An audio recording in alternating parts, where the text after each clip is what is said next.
Did you know? The story of John Herbert Billinger, also known as Public Enemy Number 1, who became famous because of his criminal accolades.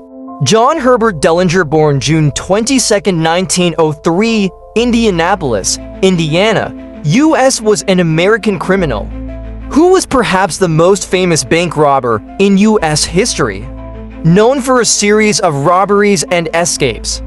From June 1933 to July 1934, Billinger had a difficult childhood. When he was 3 years old, his mother died, and he later had a strained relationship with his stepmother.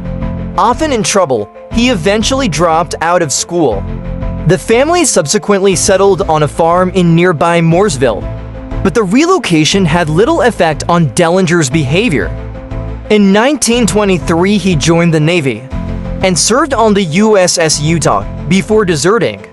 After only a few months, Billinger then returned to Indiana.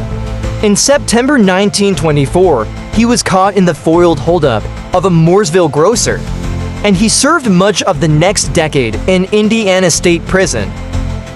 While incarcerated, he learned the craft of bank robbery from fellow inmates.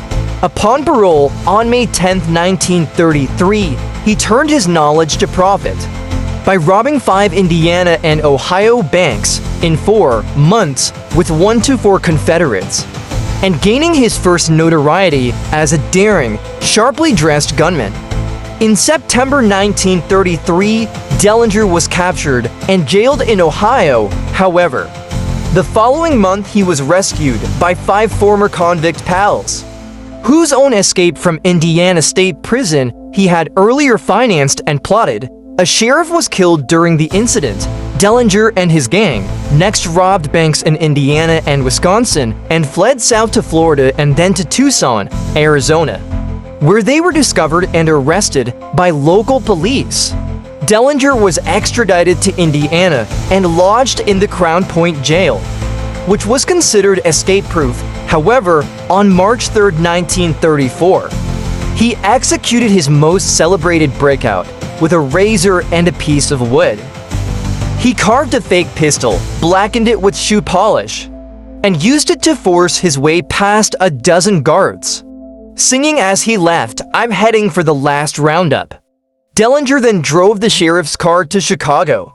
His end came through a trap set up by the FBI, Indiana police, and Anna Sage, also known as Anna Campanas, a brothel madam who knew Billinger's girlfriend.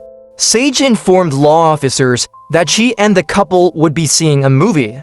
On the night of July 22, 1934, the trio ultimately went to the Biograph Theater. After the showing of the crime drama Manhattan Melodrama 1934, Billinger came out of the theater to find that the authorities are waiting for him. He attempted to escape but was shot to death.